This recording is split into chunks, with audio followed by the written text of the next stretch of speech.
You're listening to Every Last Drop podcast.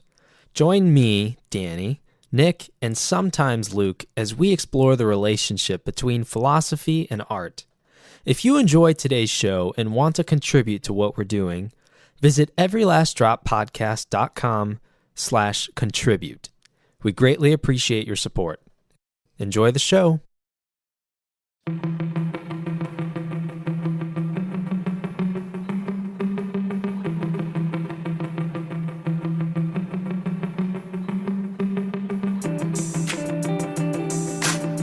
Tipper's a pretty happy cat in general. Yeah, she is.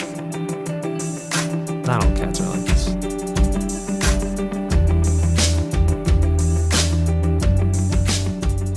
Sure as shit. Mm-hmm. She's been shedding like that, big time. What's up? What do you think about cats? Dude, I love cats. It's my Why? favorite. They're my favorite animal. Your favorite? Yeah. Yeah.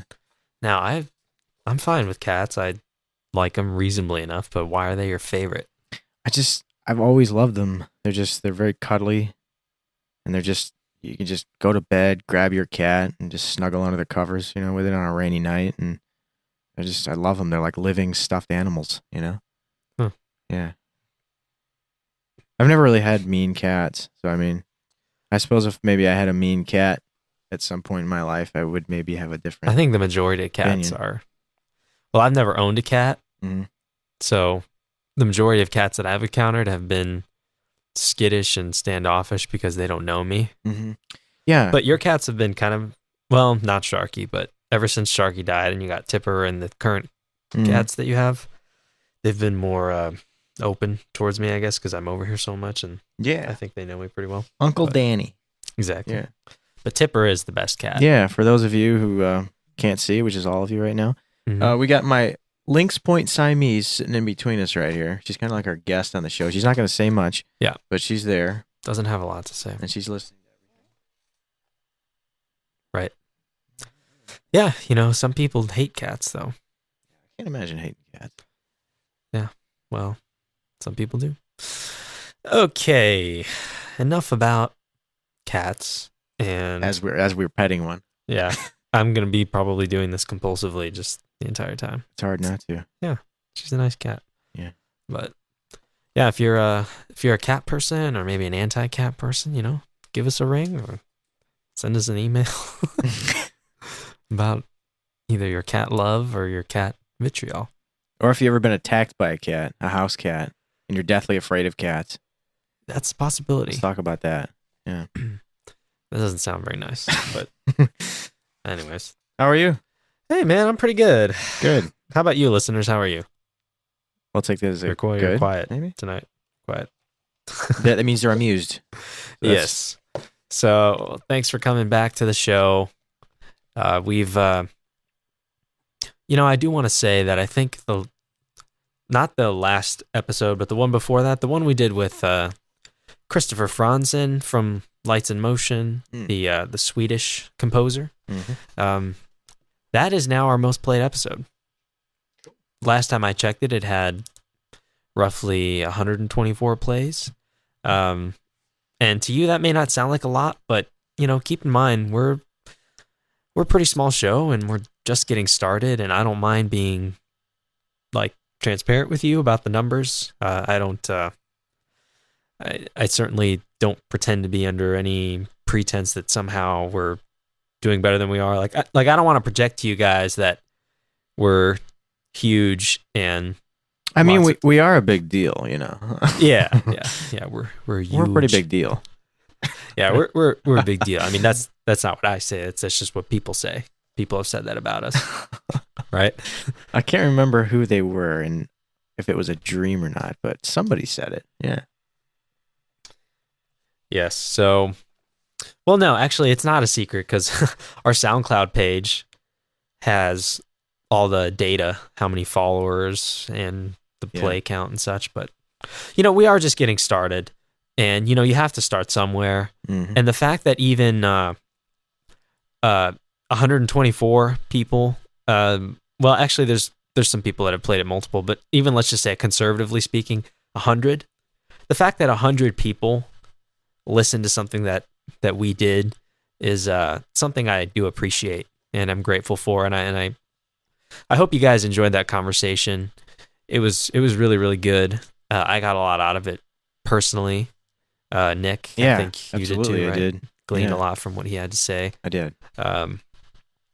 We don't, we do this so that you guys can get something out of it and that we can survive. yeah, we can. Yeah, I mean, I'm just trying to spread the ideas. I mean, I hope one day that this can grow to a point where maybe we can make some money off of it. But if not, that's fine. That's not the only reason or the main reason why we do this even. So If not, I don't mind. yeah. Although there are a couple things that you can do for us that don't cost you a thing if you feel so inclined to help us because you've enjoyed any of the episodes we've done so far. The first thing I would really love to ask you guys for is why don't you just take a minute of your time and head on over to iTunes or Stitcher if that's your preferred sound. I was gonna say SoundCloud. If that's your preferred podcasting app that you use, and just give us a quick review. Give us a nice rating of 4 or 5 stars, please, if you like it, and say something nice. That would be terrific. It would really go a long way in getting us boosted. Yeah, and then the other thing that I would ask you to do is just hop on your favorite social media platform, whether that be Facebook or Twitter or Instagram, I don't care. And if you like one of the episodes, if you like the episode with Chris, then share the link with your peeps. Would definitely very much appreciate that.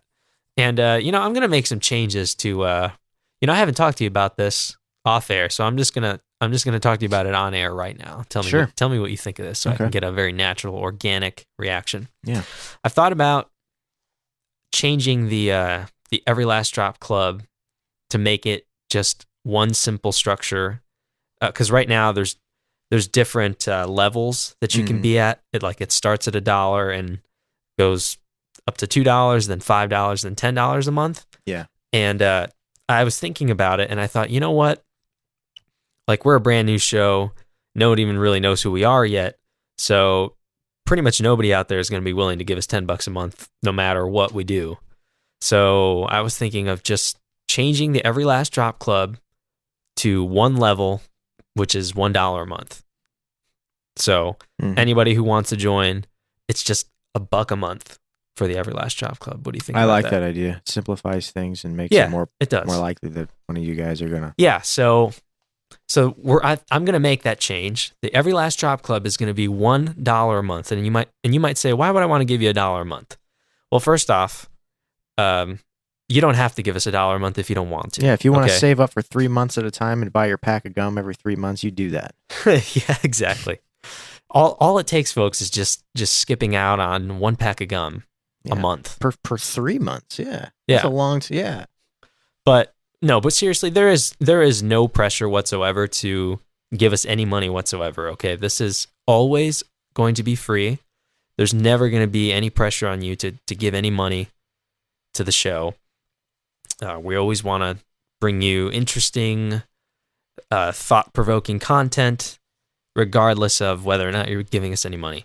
But if you're one of those people that likes to support independent creators, it's something I've done many, many times over the years. It's different independent bands and artists and podcasters that I really like. I've contributed my own money to them. And sometimes it takes a while, I have to admit.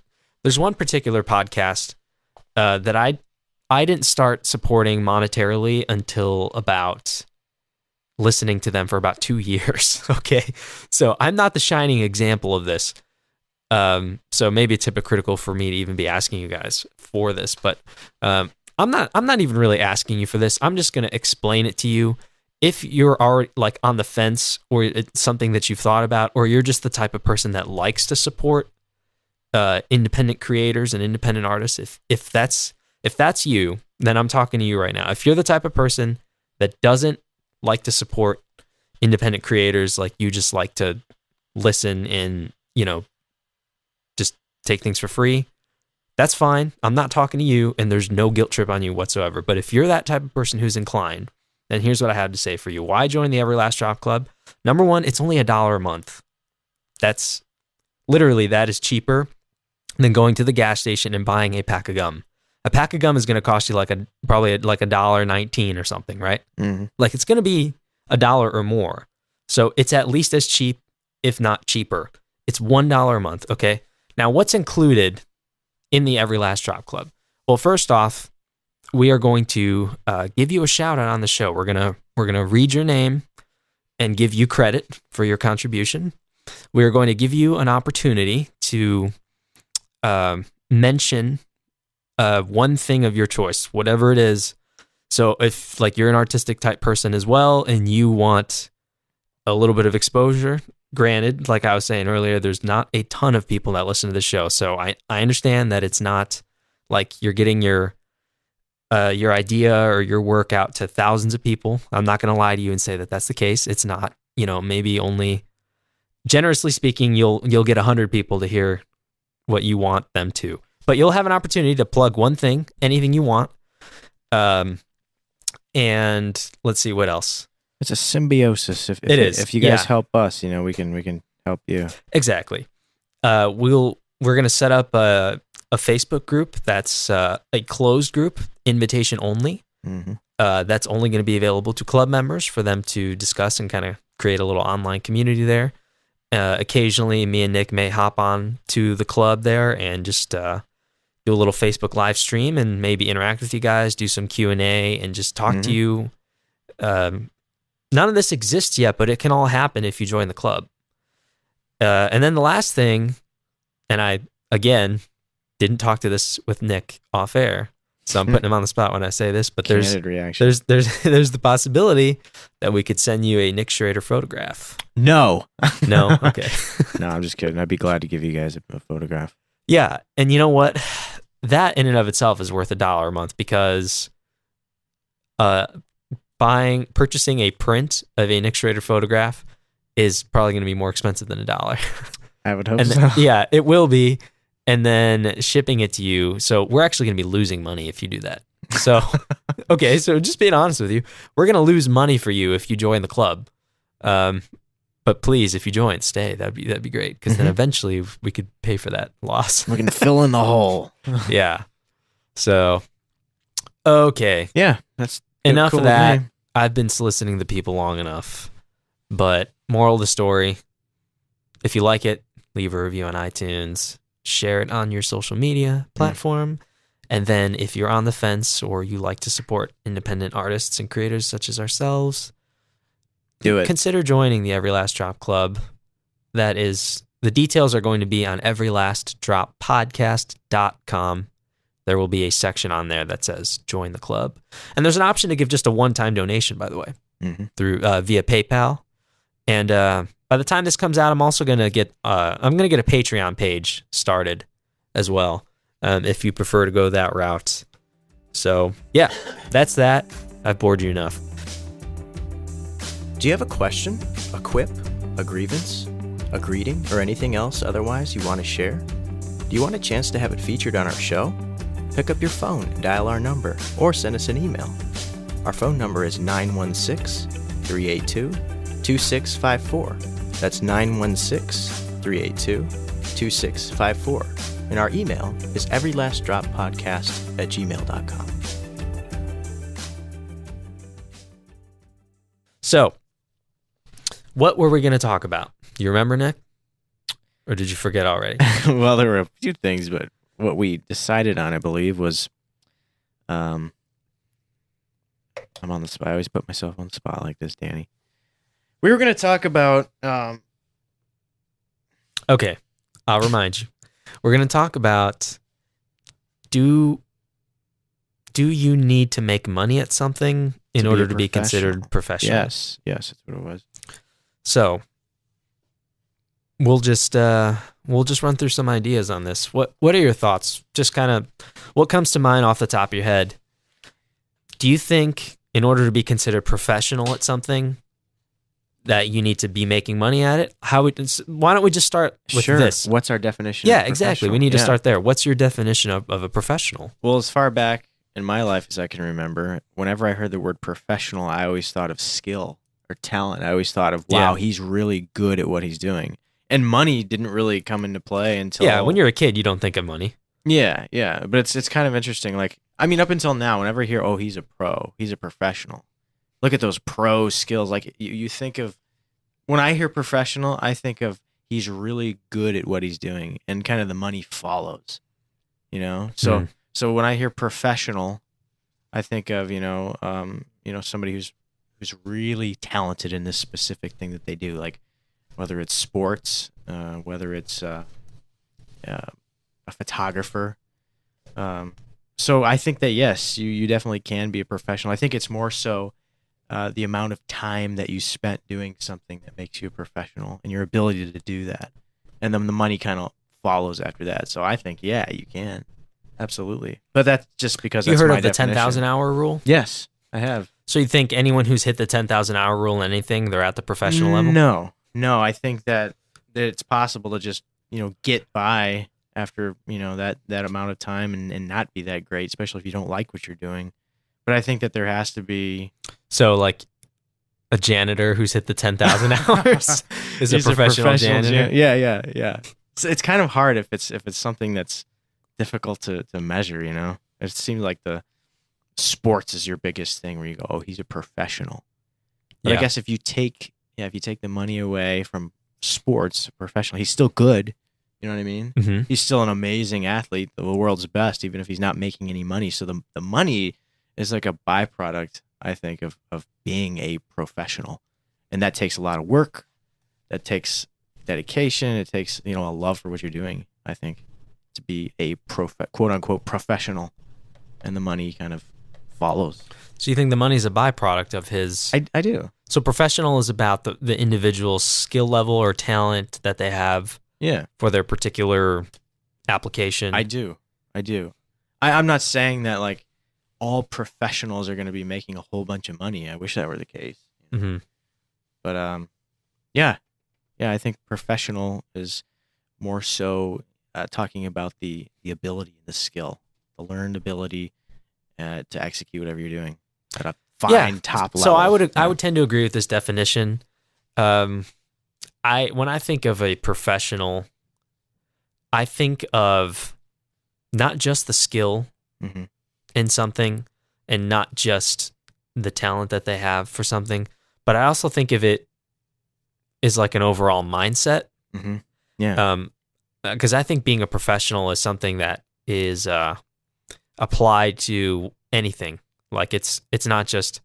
So in other words, a professional plumber, for example, is the idea of being professional, the mentality that goes behind it, the mindset of professionalism is the same for a professional plumber as it is for a professional audio engineer. And that is to say that I believe the professional mindset is someone who is business first. And by business, I'm not just talking about business as in making a profit. I mean business as in they treat it very seriously. Their attitude is to show up to work regardless of how they feel. To work hard regardless of how they feel. To get their job done and not just get it done, but to do it with pride in their work and trying to do their work with excellence and doing a good job. Like being conscientious enough to care about doing a good job. Like those are all things that are the professional mindset. So if you're a really good painter, I just came up with that off the top of my head. Like Vincent van Gogh? Yeah. Whatever it is. So if you're really good at something, but you don't have that mentality of, like almost treating it like it's your job, like showing up every day, regardless of how you feel. Yeah, you have to care. Yeah, and like putting the work in, working hard at it, and caring about doing it well and doing a good job. You can have all the talent in the world, but if you don't pair it with that mentality and that attitude, that approach, then I would say you are not a professional. So to me, it's the skill and the talent, like you said, paired with the professional mentality. And surprise, surprise, you know what book this correlates with? It's only the book that I've mentioned on every other episode so far. No, not Steal Like an Artist. That's a good guess. The other one. Oh, yeah. You just forgot the name, but I know you know it. It's The War of Art. Yeah. Okay, so, Pressfield makes the same argument. He says the amateur is the person who, relating to art, the amateur is the person who's always waiting for inspiration to strike them. Mm. They're not being consistent in showing up every day to do their work, regardless of how they feel. They're waiting for something to happen. They're waiting for inspiration to hit them. Mm-hmm. They're they go off their feelings too much. They come up with excuses. Yeah. They, there's always something that's getting in their way. They don't put the time in, mm-hmm. and it takes just a tiny little thing to derail their productivity. Yeah. So he would say, he talks about this. I think I've talked about this before, but if you're new here and this is the first time you ever heard it, he talks about this thing called resistance with a capital R. Mm. And Pressfield defines resistance as like almost like this supernatural force he talks about it as if he's talking about evil, basically. And resistance is like that force that's always working against you. Mm. And to basically define it as simply as possible, it's just it's that force that's always working against you and all the good things that you're trying to do in your life. So, for example, like sleeping in every day till 1 p.m.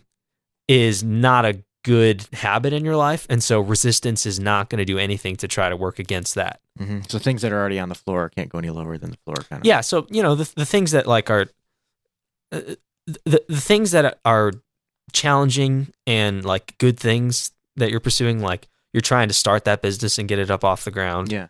Or you're trying to continue with a charity project or something that you're doing, or charity work, or you're trying to finish that book, you're trying to write that song or write that album. Like that's where resistance shows up in that stuff. Mm-hmm. Okay. And now if you want to talk about like, it's midnight and you've got the munchies and you just want to go veg out. Okay. Resistance isn't going to stop you from that. Yeah. So the amateur is the person that's always succumbing to resistance. Make sense? Yes. Yeah. Like they don't fight it. They just give in easily. Mm-hmm. Now, Pressfield has something that he calls going pro. And that's, to this level that I'm basically describing, I'm agreeing with him that like it's that change in the mentality and in the mindset, approaching every day with whatever it is that you do and saying, I'm going to overcome that resistance today. Mm-hmm. Like every day is an independent event. Like just because you stood up to resistance yesterday and overcame it has no bearing on what's going to happen today. It's like a coin flip. You know what I'm saying? Yeah. Like just because you had heads on your last coin flip has no effect on the next one. The next one could just as easily be tails, right? So every day is the same way. Like you have to make the decision to fight resistance. And so to me, that's what being a pro is all about. That's what professional is. Yeah. So yeah, it makes sense to me. Yeah. So, you don't have to make any money. So, okay. So who are some examples of some professionals that you really admire in anything, and then tell me why? Okay. Peter Thorndike. Okay. We mentioned him on an earlier episode. He's one of your picks. He's a whip maker. I look up to him because his craftsmanship is it's just surreal, that the amount of detail and attention that he puts into his work. You can tell just by looking at his finished product that you can tell he cares. Yeah. You can tell he really cares about every single product that he makes. And it's just, you can see kind of his character and the way that he looks at, he takes what he does seriously. And you can tell by just looking at one of his works of art. Mm-hmm. Yeah. Anybody else? What about Andy Timmons? Oh, yeah, absolutely. Andy Timmons, an unbelievable musician, guitarist. You can just see that. And his is more of like, you really see that, you can see the emotion. And once again, you can see that he cares about what he's doing, his passion. Mm-hmm. So absolutely, Andy Timmons. Yeah. Yeah. So Peter Thorndike. Andy Timmons. Just writing this down. Warren Remember, folks, Fadley. I said on the last episode that I'm going more analog. I'm actually writing stuff out now. Yeah. Warren Fadley, who is a well-known storm chaser. He was kind of coined as America's first professional storm chaser, which is kind of ironic, you know. Really? Yeah, he How old is made the guy? he's probably in his 50s, mid-50s, I would say. Yeah, and he was the first one to make a full-time job out of storm chasing. Wow. And Talk about like would that be entrepreneurship, you think? I mean, yeah, or just yeah. blazing your own path. Talk about blazing Yeah. your own trail, man. Yeah, he started off as a journalist, and then he kind of just transitioned from that over to being just kind of this guy who goes out and just covers, you know, different things on his own. He films storms. He photographs storms. Unbelievable lightning photographer. He's the one that actually got me into shooting lightning. Like I saw a documentary. He was in it. I saw it years ago when I was little, and I thought, wow, he was going along the wall, pointing at each one of his pictures. Like this one was in Tucson. This one was in Phoenix, and he's pointing to these beautiful pictures, and I'm like, I want to do that, you know? Yeah. And he's the one that got me into it, you know? Well, that's great. We should have him on the show. Let's try to do that. We should. I bet I he'd don't be see down. why not. He'd be down for it. Yeah. Yeah. Warren Fadley. If you're Actually, listening, yeah. Check him out. Let your people contact my people, which is me, Yeah. and we'll get you on. Yeah. Yeah. Yeah, no, those are good examples. So, But yeah, you can see his work is you know, sure he makes money doing it, but you can just see the level of skill. And he uses, or I don't know about now, but he of course used film as opposed to digital cameras, which requires a lot more knowledge of the matter. You have to be able to get it right before you take the picture. You have to know. You're talking about like the film that you've got to take into the lab and develop? Yeah, that's what he started with because that's what there only was at that time, you know? Oh. And so you can see he really knows how to get the lighting perfect. So many photographers in today's day and age we're spoiled, including myself. We're spoiled on digital, you know? You just... Because you can shoot thousands. You take the and you take the picture and you see what you're getting. So you can take the picture, oh, my aperture is too low. You can change it right away, but back in the day, you know, you got to get it right without even looking through the camera. Mm-hmm. And, you got know, one chance. Yeah. So I mean, just his level of expertise, framing the lightning, getting the shot, his knowledge of where to go, you know, where to point the camera, where the lightning is going to be in the storm, just his level of knowledge and passion. Yeah.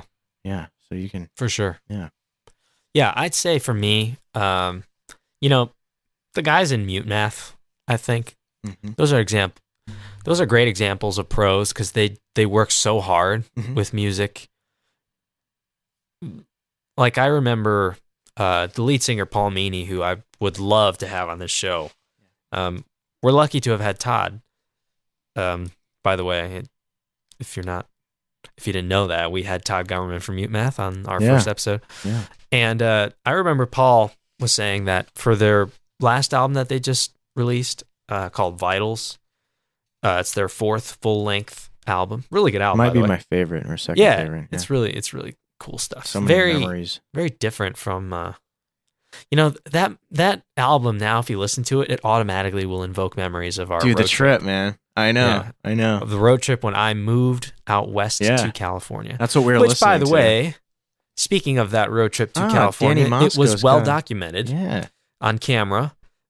And I have finished the editing on that. Fantastic. And that will be forthcoming later this spring, probably March. I'm looking at releasing this documentary of a time in my life out into the wild, you know. But anyways, Paul was talking about how in the writing process for this album, they weren't really getting anywhere. Productive, at least. Like they just weren't liking their direction, kind of the different ideas that everyone was coming up with. So basically I believe they had like a group call on Skype or something like that in January this would be 2 Januaries ago now, I believe. Maybe even 3, actually. And they just decided that during the month of January, they were all just gonna lock themselves in and in their home studios, you know, and just write a bunch of song ideas. And many of the ideas that came out of that month are some of the songs that resulted on the album. Of course, they morphed and they changed and they evolved into different sounds, and the structures and arrangements kind of changed. Mm-hmm. But, you know, the idea was that time was very key in the development of this record. And I think the reason I want to point out that story is because I think that just shows you what real professionalism is about. Being a real pro at whatever you do is like, you could sit there and you could make excuses and say like, oh, this record isn't, I don't like how it's going so far. Like, we're not really getting anywhere. Nothing's coming of this. You know, like we're going nowhere right now. And you could just keep complaining about it. But the way that you solve that is not by sitting there and waiting for inspiration to hit you with something new. Yeah. The way that you solve that is by just writing and writing and writing and writing tons of stuff. Okay. Now the same is true in like in the game of basketball. They say this all the time about shooters. People who's, you know, some people play down low in the post, but like people who are shooters and they play out in the wing and stuff. Mm-hmm. When they're struggling shooting the ball, you know what a coach tells them, right? They don't say, you know, you're not shooting well right now, so I want you to just stop shooting because, you know, we need to wait until your shooting gets better and you start heating up again. No, the way that you get out of a shooting slump, is by shooting more. Exactly. Okay, so the same is true here. The way that you get out of a writing slump is not by writing less and waiting for inspiration to hit you. It's by writing more. Yeah. So that's why I look up to those guys a lot. Yeah.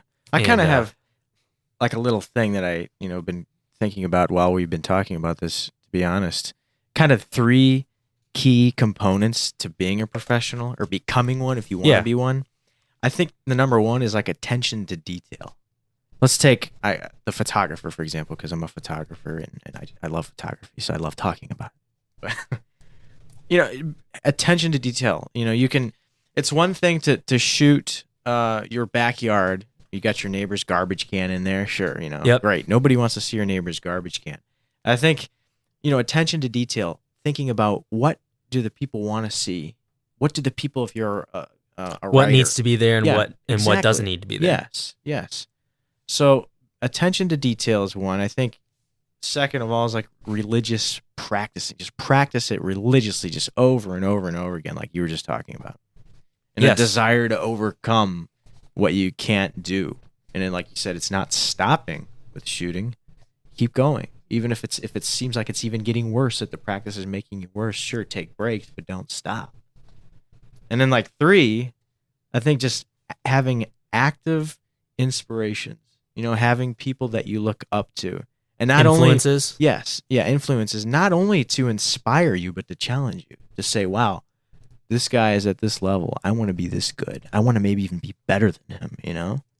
So it's like, I don't know if you've ever experienced this, but when you're playing with somebody that's a lot better than you, it's going to really take It raises your game. Yes, it does. To where if you were playing by yourself. Because you want to match what they're doing. Yeah, and in doing so, you're not playing as well as they are, but you're taking a huge step up. So that way, when you go back by yourself, you know, you're playing these things that you wouldn't have been able to possibly achieve because of this, you know, person who's much better than you at whatever you're trying to do, you know?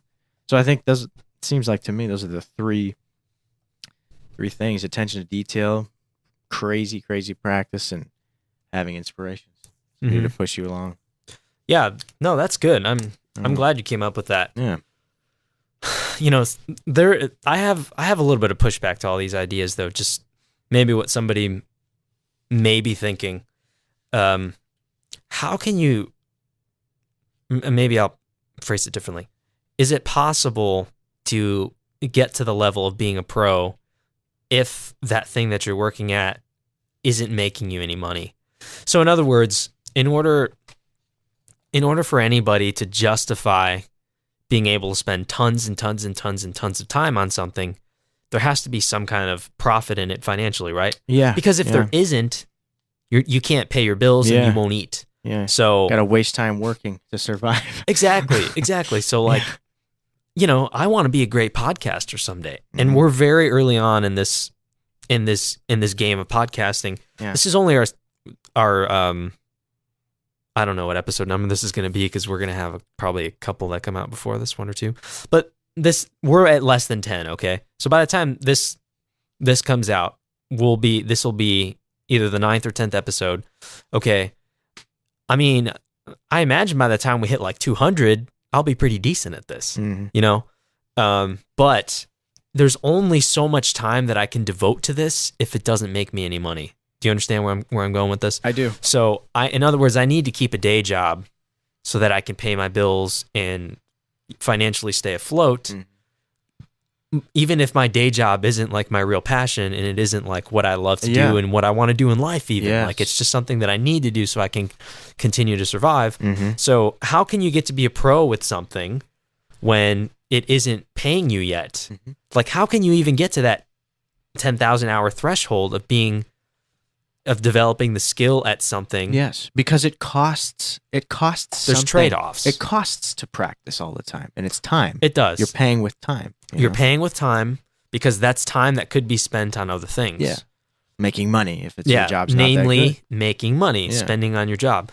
So while I'd love to just be able to work like 10 hours a day on this podcast only, and developing the ideas further, recording more episodes, working on the social media more, writing more blogs, booking more guests. I would love to just spend 10 hours a day on that every day, but I can't. I can't. So it's going to take me a lot longer to like get to a pro level as a podcaster, for example, or as a guitar player, or as a songwriter, or anything that I do.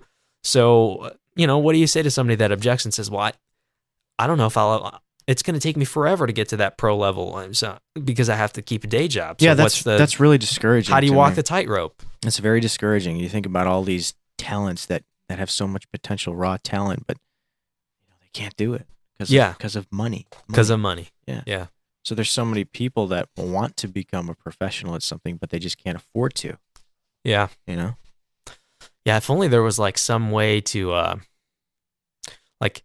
wouldn't it be great if there were like some just really wealthy people who wanted to be generous and give back specifically to like artistic people, and so like they set up some kind of foundation where they went out and just like they just searched for people who were really artistic and talented and had tons of potential, but aren't able to like really develop their talent and their skills and their potential because they have to go be a waiter, for 70 hours a week to pay their rent. Yeah. So they don't have enough time to like perfect their stand-up comedy or perfect their photography skills or perfect their songwriting. Like they just don't have enough time to really work on it, but the little amounts that they do have are just incredible. Yeah. And there's tons of talent. Yeah. It'd be great if there were like wealthy people out there. Almost like a Shark Tank of talent, Yeah, just for like artistic people, just say, look, I'm going to give you such and such amount of money so that you don't have to like work so hard and you can just focus on developing. Yeah. And I mean, I guess maybe you could say, well, isn't that what a record company is or something like that? Where obviously you're a band that has talent and has songs, but you don't have enough money to be able to like make a professional recording and then go tour and blah, blah, blah. So we'll fund you that. Yeah. So now the reason that I feel like being a professional doesn't have really anything to do with, I mean, it does have something to do with money, obviously. But the reason that I don't think money is like what makes you like, I'm getting paid this, therefore I'm a professional, is because like there's people on the streets that are playing unbelievable music. Yes. You go downtown Chicago, there's like, have you heard of the Bucket Boys? Yeah. They're outstanding. The routine that they do on those buckets, like it's just the showmanship, number one. And I don't know why I always say number one and like, I don't have the number of this, but their showmanship is outstanding. Yeah. They do incredible, what's the word I'm looking for? Not coordinated, but synchronized. Yeah. Choreographed. Yeah. They have like these choreographed routines that is synchronized between all of them while they're playing these incredible beats and rhythms. They were actually a part of the halftime entertainment when I went and saw the Chicago Bulls play. Oh, wow. Or maybe not halftime, but they played during one of the timeouts or something.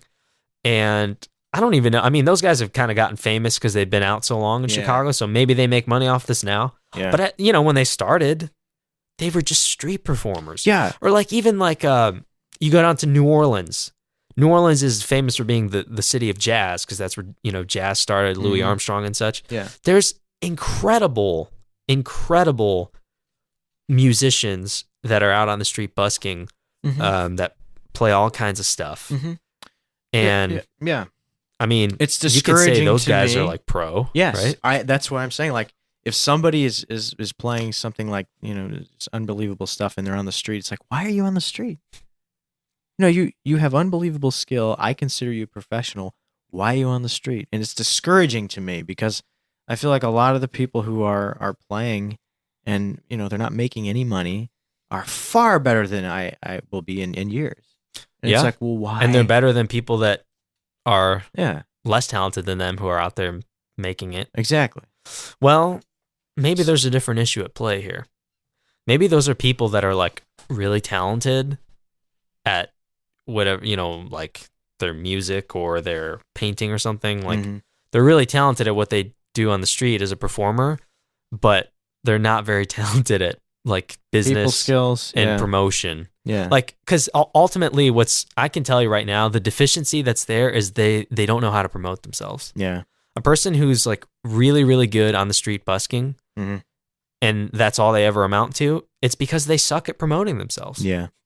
Okay? Because if you're clever enough, you can find a way to get yourself out there in front of people. And eventually, if you're really, really, really good, I think there's a decent chance that you can make something of yourself artistically.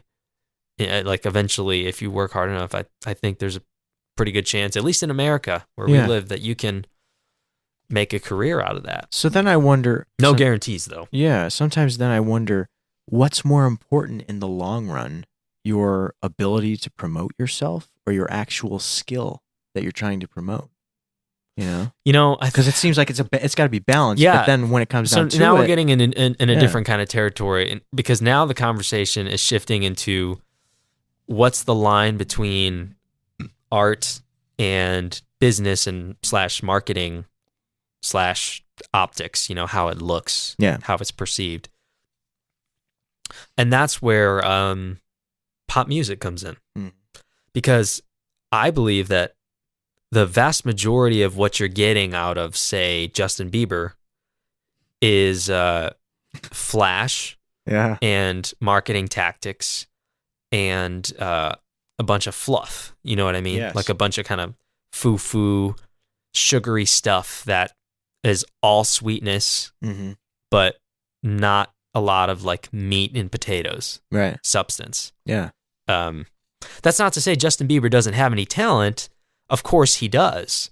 And whoever it is that first sought this kid out and thought that they could make something of him, you know, like record company executives or just, you know, the big wigs that are behind the entertainment industry, they find these types of people and they see something in them. They say, I can make this kid a star. And the reason is it's a mixture of things. They say, number one, there I go again. Number one. That's just a habit, folks. I'm sorry. But they look at him and they say, okay, so the first things that is important here is that he has to have a certain level of talent in order for him to even be considered. And you might say, well, just Nicki Minaj have any talent? No. But but most of these pop stars have at least some baseline level of talent. Granted, they vary. Justin Bieber, I believe, has more talent than, say, Britney Spears. Yeah. I believe he does, because Justin Bieber actually has the ability to play instruments. Like, I think he is a pretty good drummer and could probably play some guitar and whatnot. So, you know, they see that and they say, okay, the kid has some talent. He's got some kind of singing ability that comes naturally to him. He's got the ability to play some instruments. He's got some pretty good looks. Okay, so they're already starting to think about it in terms of the complete package. Like, he's got the talent and the looks, and we can turn him into a product and that sharpen we market. some of his, his right. Like we have all the coaching. We have the people that can coach him how to do dancing and dance routines. We have the people that can be his vocal coach to develop his voice and his performance and all this. Like, we have all the people that can coach him and sharpen these skills, but you can't polish a turd, as they say.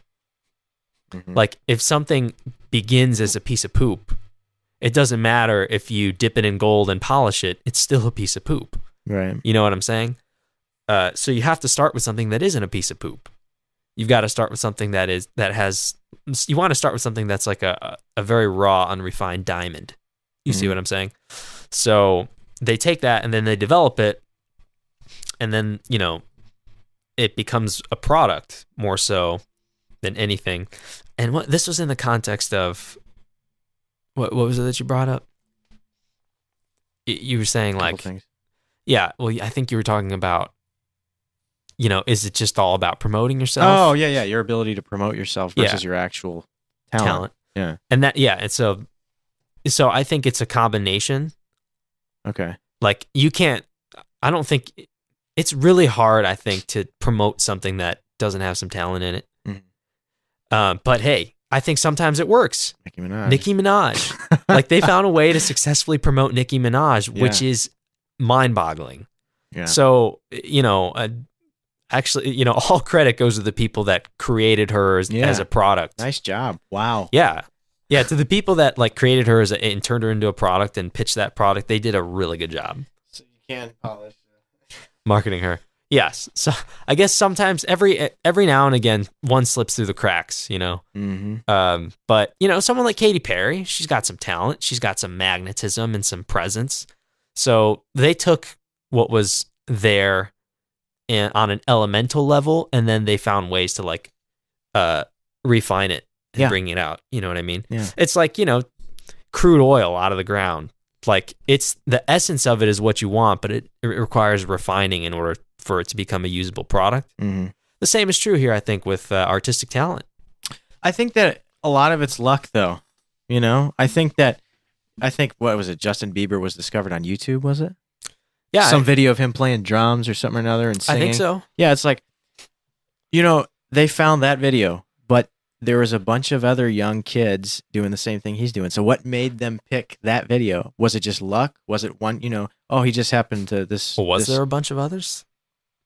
I would think so. Well, maybe all the other people in the world on YouTube. Well, I guess that just goes to show you that you have to put yourself in the right position. Yeah, like, you have to put yourself out there.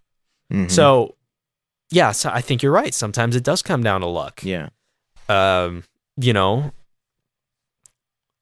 Okay, so let's just say the show that we do here, Every Last Drop, it could be that 5 years from now, we are only getting like 200 listeners a show, and it never quite takes off. Mm-hmm. But, one thing could turn that all around on the drop of a dime, like one lucky break. Yeah. Like if one person who was really, really popular discovered the show, someone of some kind of celebrity status, and they liked it and they shared it with their following, Mm-hmm. like that one action could be enough to be the lucky break to get this thing on the map. Mm-hmm. And then all of a sudden, thousands of people hear about it, and then we retain 20 to 30% of those, and then boom, yeah, that's it. We start building our own audience. So having a shout out from one big famous person. Or yes, group like, of you person. never know who's listening to you. So the same is true. Like, if Justin Bieber made a video, like if his parents even made a video of him playing drums or singing, like, they probably just did it because they thought, oh, this is cute. Our son's really good at this, and why don't we show the world? Or, why don't we show our other family members or friends, and maybe some other people will find it and think it's cool or cute. But I mean, hey, it put him in the position that someone could come across it and discover it. Yeah. So, and in the time since, he has turned himself into a pro. Mm. Whether we like what he does or not. Yeah, because besides the right, he made it. I think also when somebody becomes discovered like that, whoever discovered them has a lot of money, they have the resources. They have the finest groups of people to polish the skills that need to be polished. Mm-hmm. So if he can sing, say, okay, this guy can sing in perfect key, but his voice is it's nothing special. He can develop that through. They have the tools. They Mm-hmm. have the means of making this guy. Yeah. They have, people to do it all for them, or not for them, but they have people that are been trained to do that. They have all the people there to The resources. help him, not to do it for him, but to help him. Yes. Yes. Can those things be accomplished on your own without any of that? Yes, but with much more research and work, I think. Yes. Of course, it takes a lot more work to do it on your own. It probably takes a lot more time because there's going to be that learning curve that you have to get over. Because if you're doing it by yourself, you don't have anyone who's there to tell you that you're doing this the wrong way, or you need to scrap this and do it this way instead. It's better. Yeah. I mean, now you sort of do with YouTube. And we talked about this with Joe. Remember, he said he learned his photography through YouTube. So you're able to, like, imagine if he went and just tried to learn the photography by himself without watching any tutorials at all. Mm. Then, he'd having to be learned trial by error on everything. Mm-hmm. So it's not, with the internet and YouTube, you don't have to live in the world of trial by error on everything anymore. But it's still not the same as having like your own personal coach or personal teacher on something. And then, of course, the other elements here is how can you refine yourself when you're not able to put as much time into it? Yeah. Because, like they take a kid like Justin Bieber. They're paying for everything. Yes. And so every day he wakes up, his entire day is focused on getting better at that. Yeah. Whereas most people, they got to go to their job, or if they run their own business, they got to run their business and make money. And then their leftover time is what they use for their artistic endeavors. Mm-hmm. So, yeah, you know what? I don't want people to think that there isn't a way to get there without tons of money and tons of help from other pros and things like that. Like, if you want it badly enough, it's there. Yeah. It's there. Like, it takes discipline and it takes hard work. There are no shortcuts. Right. Yeah. Remember, Christopher Franzen, he said that he wrote songs for 3 years before he ever released anything. Just putting in the time, just writing and writing and writing and working and working and working. Mm-hmm. So, don't expect this to just happen overnight. Yeah. Like it can take a while, like just be patient. Be patient. And I say this really to me just as much as I say it to anybody else, is be patient with your artistic work. It takes time. Yeah. It takes time and a little bit of luck, of course. But the best thing you can hope for really is to get so good that people can't help but find you and be attracted to what you do. Because I think the more work that you put in, the less luck that you need in the long run, There's always people who are out there who are looking for stuff that's great. Yeah. The better you are, obviously, the more likely it is that somebody's going to find you. Yes, of course. So I do want to end it on that note, because I think that's a hopeful note. Is like, if you're good enough, you will be found. Yeah. I believe that. Do you believe it? I do. And to be fully, to play this instrument, to sing, do whatever, to the best of your ability, you have to love it, though. Whatever you're doing and you want to be great at, if you don't love it, then good luck to you, really. So you got to be passionate about what you're doing. Yeah, you'll never hit that 10,000 hour threshold. That's something that you just don't love, because eventually you're going to give up. Like, you can't just decide on a whim to be something that isn't in your heart to be, right? Yeah. So, yeah, I think that's a good and I think just about every professional that's out there today, when you ask them, like, what did you want to do when you were little? Was this a dream you always had? I'm thinking most of them would say, I always wanted to do this. Yeah. Yeah. I'll give you I'll leave you guys with this one example that I think is is a hopeful example of what I'm talking about when I say that if you're good enough, they will find you. Mm-hmm. We live in Valparaiso, Indiana, and we are a relatively small town, depending on your standards. Our population is a little over 30,000. Okay. We are in northern Indiana, near not too far off the coast of Lake Michigan. So if you're from a big city, then a small town, 30,000 is a small town. Mm-hmm. But if you're in some rural area, then 30,000 is maybe a big town. But but we're not a huge town by any means, but we are a college town. And the college here is a Division I school that is known for having a good basketball team. And right now, there's a player on that team. His name is Alec Peters.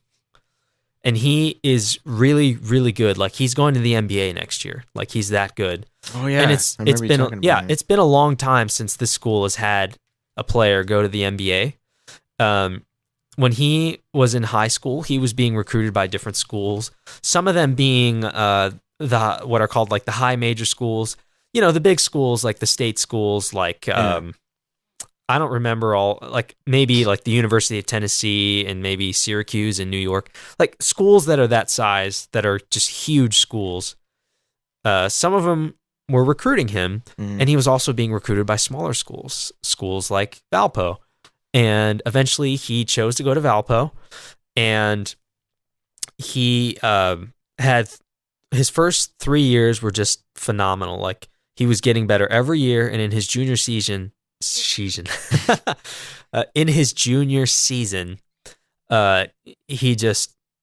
became. I mean, he played so well that he was like an honorable mention All-American, which is really good. And the NCAA had changed the rules for the players, for the benefit of the players, that would allow them to declare for the NBA draft. And if they didn't hire an agent, they had up until 10 days after the NBA draft combine to withdraw their name for the draft, and they could return to school to play for the next year. Because in the past, the rule was if you declare for the draft, you can't come back to school. So that means if you declare for the draft and you don't get drafted, you're out of luck. You can't come back to school to play, and you're not in the NBA. So you're going to probably have to go play overseas or something. Quite a gamble. Yes, it is. And so they made this rule so that it was less risky, and it was to the benefit of the player. So Alec declared for the draft.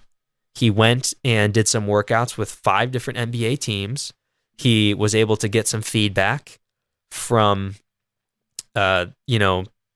coaches and such at the NBA level, and they gave him advice. They said, you know what, you're good, but here are some things that we recommend that you work on in order to be ready for this next level. And so he decided to come back to school, and because there's another rule in the NCAA where if you academically, if you graduate from a school, if you like graduate ahead of time, like, you've graduated school, but in terms of athletics, you're only a junior because you're allowed 4 years to play. You are allowed to transfer to a different school if they have a master's program that your school doesn't offer, and you can play right away instead of having to be penalized. Because normally a transfer, if they're transferring from one Division I school to another, they have to pay a penalty, which is they have to forfeit an entire season of their eligibility. So this rule states, if you graduate on time, in order for you to keep playing, you have to be a student, right? You can't just play without going to school. So the only option left is for you to pursue a master's degree. So you can pursue your master's degree at a different school, provided that the other school that you're going to has a program that the school you were at before doesn't, and you can play right away with no penalty. So Alec was in this position. He could have transferred to a big school like Kansas or Duke or Michigan State or something like that, for the sake of playing in a big arena with a huge fan base and lots of cameras following him all the time, and lots of exposure, national TV exposure, like all the time. And you know what? He decided? He decided to come back to Valpo, and the reason was because sticking with the arc, right? Yeah, exactly. Like, he is a loyal guy, first off. So, he didn't want to disappoint his teammates. Like, he wanted to stay with them and play. But the thing is, another thing that the NBA guys told him is they said, oh, no, you don't have to go to a big school. If you're good enough, our scouts will find you. Doesn't matter where you are. That's great. If you're good, we'll find you. And they knew who he was. They knew who he was, and they found him. And to this day, here in Valparaiso, Indiana, every time Alec Peters takes the court, there are NBA scouts that are watching him here in Valpo. So the idea here is, if you're good, they will find you. I like this that. kid. It's a good He plays at a note. small school in a small town, and he's got NBA scouts that are watching him in person in a small town at a small school. So it can happen, folks. It can happen. If you're good enough, you'll get found eventually. But you have to keep your nose to the grindstone and not give up. And put yourself out there. Use these tools that we have today, like YouTube. Yes. Sure, there's hundreds of millions of videos. That's perhaps what even you did. Billions, but just do it though. That's what you did, and look what you've got now. You've got a video with over 1 million views. I do. Yeah. And I mean, I'm sure when you made it, you would have never thought beyond your wildest dreams it was going to get to that level. I thought maybe 10,000. Yeah. You know. But hey, it got found and it blew up. It did. So, you know, Sure did. that's the moral of the story. We've got a Nick Schrader and we've got an Alec Peters. If you're good, they'll find you. Okay, that's going to do it for tonight. Why don't we get out of here? And thanks for listening, guys. EveryLastDropPodcast.com for everything you need to know from the list of our episodes. There's a feed there to the Every Last Drop Club, to contact info. Everything is there, okay? Yeah. EveryLastDropPodcast.com. Thanks a lot, guys. We'll talk to you next time. See you guys Next time. next time.